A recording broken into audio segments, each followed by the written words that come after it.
తప్పకుండా చర్యలు తీసుకుంటామంటున్నారు ఆయన. అయితే పొంగులేటిపై చర్చకు సవాల్ విసురుతున్నానని చెప్పి పిసిసి చీఫ్ అనడం షాకింగ్ గురి చేసింది. అటు ఆరోపణలు చేసే వాళ్ళు ఆధారాలతో గాంధీ భవన్కి రండి అంటున్నారు పిసిసి. ఇటు బట్ట కాల్చి మీద వేస్తామంటే కుదరదు. గత 10 ఏళ్లలో మంత్రులు చాలా దోచుకున్నారు. అప్పుడు జేబులు నింపుకొని ఇప్పుడు మాపై విమర్శలు చేస్తారా?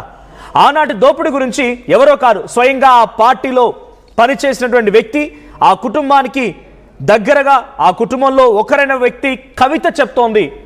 నాసిరకం ప్రాజెక్టులు కట్టి అవినీతికి పాల్పడ్డారు గత ప్రభుత్వ పాలకులు.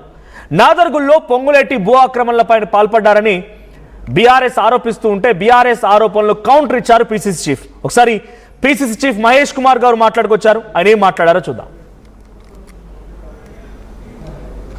విచ్చలివిడిగా మా అన్న, మా బావ, మా ఇంకో అన్న దోచుకున్నారనే మాట చెప్తా ఉన్నారు.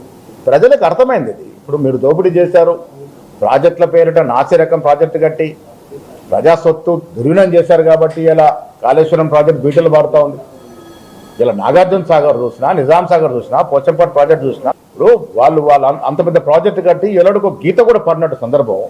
మీరు కట్టిన ప్రాజెక్టు 3 ఏళ్లకే బీటలు మారుతుందంటే మీరు ఏ రకంగా జేబులు నింపుకున్నారో అర్థమవుతా ఉంది.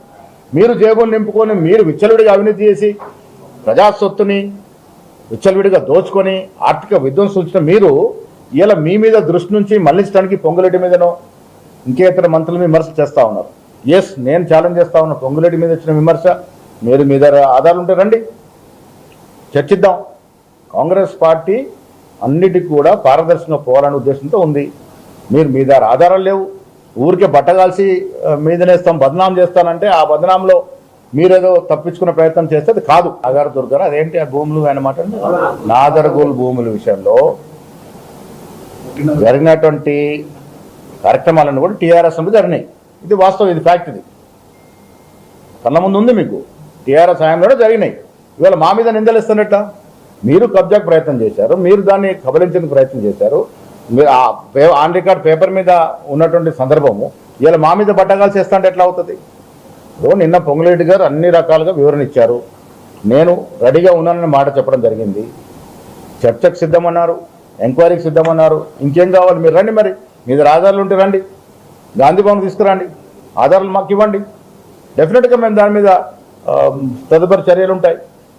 మీరు ఏ ఆధారం లేకుండా నిందలేస్తాము, పత్రిక వాళ్ళు ఉన్నారు, మీడియా ఉంది కాబట్టి మేము అన్నది రాస్తారు కాబట్టి ఇదేదో ప్రజలు నమ్ముతారు అనుకుంటే అది పిస్తనం అవుతుంది. ప్రజాస్వామ్యంలో పసవు ఉంటే ఆరోపణ చేయండి, ఆరోపణలో వాస్తవం ఉంటే డెఫినెట్గా మేము దాన్ని స్వీకరిస్తాము. ఊరికే మంత్రుల్ని బదనాం చేస్తాం, ముఖ్యమంత్రుల్ని బదనాం చేస్తాం అనేటువంటి కార్యక్రమం ప్రజలు గ్రహిస్తూ ఉన్నారు. మీరు ఎన్ని చేసినా ప్రజలు దీన్ని విశ్వసించే పరిస్థితులు ఎదుర్కొంటా ఉన్నారు. రైట్. సో ఇది మహేష్ కుమార్ గారు మాట్లాడిన మాట. మాపై, మా మంత్రిపై బురద జల్దామంటే ఊరుకో, నిజంగా ఆధారం ఉన్నాయంటే తీసుకురండి, చర్చించుకుందాం. ఇది అంతా కూడా ఓపెన్ ప్లాట్ఫామ్ అన్నట్టుగా మహేష్ కుమార్ గారు మాట్లాడుతున్నారు. సో పొంగులేటి అవినీతికి పాల్పడ్డారా లేదా అనేది విచారణ చేస్తాం, సిబిసిఐడి ఎంక్వైరీ చేస్తామన్న అసెంబ్లీలో మాట్లాడిన ముఖ్యమంత్రి పొంగులేటిపైనే కాదు గత ప్రభుత్వంలో ఉన్న క్రషర్లపై కూడా ఎంక్వైరీ చేద్దామన్న ముఖ్యమంత్రి సడన్గా ఆ డైవర్షన్లో భాగంగానే గాంధీ భవన్కి రండి, ఆధారాలు సమర్పించండి అంటున్నారా? నిజంగా ఇనిషియేట్ చేస్తారా సిబిసిఐడి ఎంక్వైరీకి? గంగుల కమలాకర్ పైన, బద్దిరాజు రవిచంద్ర పైన కూడా చేద్దామని మాట్లాడుకొచ్చిన ముఖ్యమంత్రి సడన్గా ఇప్పుడు పిసిసి అధ్యక్షుడితో రండి ఆధారాలు చూపించమని డైవర్షన్ అనుకోవాలా? ఏం జరుగుతుందో చూడాలి. మా ప్రతినిధి శ్రీధర్ సిద్ధంగా ఉన్నారు లైవ్లో. శ్రీధర్, సో మహేష్ కుమార్ గౌడ్ రండి ఆధారాలతో సహా గాంధీ భవన్లో చర్చిద్దాం, ఇట్స్ ఓపెన్ ప్లాట్ఫామ్ అంటూ చెప్తున్నారు ఆయన. సో పొంగులేటి అటువంటి అవినీతికి పాల్పడలేదని బురద జల్లి మీరేస్తామంటే మేము ఊరుకోమనే రకం కూడా మాట్లాడుతున్నారు. సో సిబిసిఐడి ఎంక్వైరీ ఎక్కడికి వెళ్ళింది, మళ్ళీ ఆధారాలు తీసుకురావడం ఎందుకు అడుగుతున్నారు? బీఆర్ఎస్ పార్టీ చేసేటువంటి ఆరోపణలు బలంగా పబ్లిక్లోకి వెళ్తున్నాయనే రకంగా డైవర్షన్ పాలిటిక్స్ అనుకోవాలా, లేదు బీఆర్ఎస్ పార్టీకి కౌంటర్ అటాక్ని ఎలా చూడాలి? డెఫినెట్గా మన ఒకవైపు కాంగ్రెస్ ప్రభుత్వానికి కూడా అటు పొంగులేటి మీద వస్తున్నటువంటి భూ అంశానికి సంబంధించినటువంటి ఆరోపణలు ఏవైతున్నాయో ప్రభుత్వాన్ని మొత్తానికి కూడా కొంత ఇరుకాటను పెడుతున్నటువంటి పరిస్థితి వచ్చింది. ఎందుకంటే పొంగులేటి విషయంలో ఒక్కసారి కాదు, పదే పదే ఎప్పుడైతే పొంగులేటి మంత్రి పదవి తను మంత్రి అయ్యారు అప్పటి నుంచి కూడా ఇటువంటి ఆరోపణలు ఎప్పటికప్పుడు కూడా ఆయన మీద కొన్ని విషయాల పట్ల కూడా బీఆర్ఎస్ ఆరోపణలు చేయడమే కాకుండా వాటికి సంబంధించి కూడా విమర్శలు చేసి వస్తుంది. అటువంటి తరుణంలో అసలు ఇప్పుడున్నటువంటి పరిస్థితి పరిస్థితుల్లో నాదర్గుల్ భూ అంశంలో కానివ్వండి, ఇటీవల అసెంబ్లీ జరుగుతుండగా అటు బీఆర్ఎస్ నేతలు చేసినటువంటి క్రషర్, అటు క్రషర్ కొత్వాల్గూడకు సంబంధించినటువంటి అంశంలో క్రషర్లో కూడా పొంగులేటి అక్కడ ఉన్నటువంటి పరిసర ప్రాంతాల్లో క్రషర్ మిషన్ ఆయనదే జరుగుతుంది, అక్కడ వనరులను కూడా దోచుకుంటున్నారంటూ కూడా పెద్ద ఎత్తున కూడా ఆయన పైన ఆరోపణలు చేశారు. అప్పుడు కూడా సిబిసిఐడి ఎంక్వైరీ ఇస్తామని ముఖ్యమంత్రి అసెంబ్లీ వేదిక ప్రకటించారు. అయినప్పటికీ కూడా కొత్తగా నాదర్గుల్లో 7,000 కోట్లకు సంబంధించినటువంటి భూ కుంభకోణంలో పొంగులేటి ఉన్నారని చెప్పి కూడా పెద్ద ఎత్తున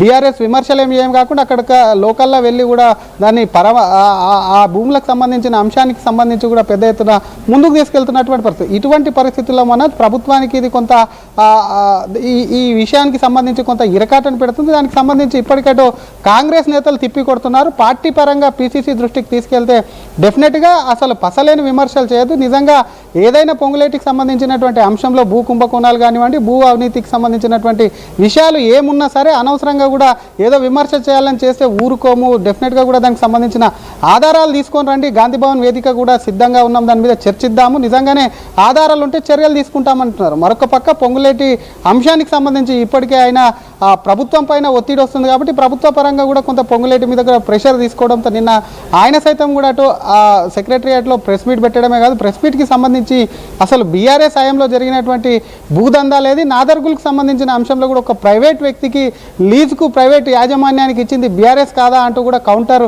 అటాక్ చేయడమే కాకుండా గతంలో తన పార్టీలో ఉన్నప్పుడు తన బీఆర్ఎస్ నేతలు కూడా మోచేతి నీళ్ళ దగ్గర ఇప్పుడు కావాలని తన మీద కక్ష కడుతున్నారు. కాబట్టి ఇటువంటి ఆరోపణలకు ఎక్కడ కూడా భయపడేది లేదు. వారు సొంత కరపత్రమైనటువంటి పత్రిక ద్వారా కూడా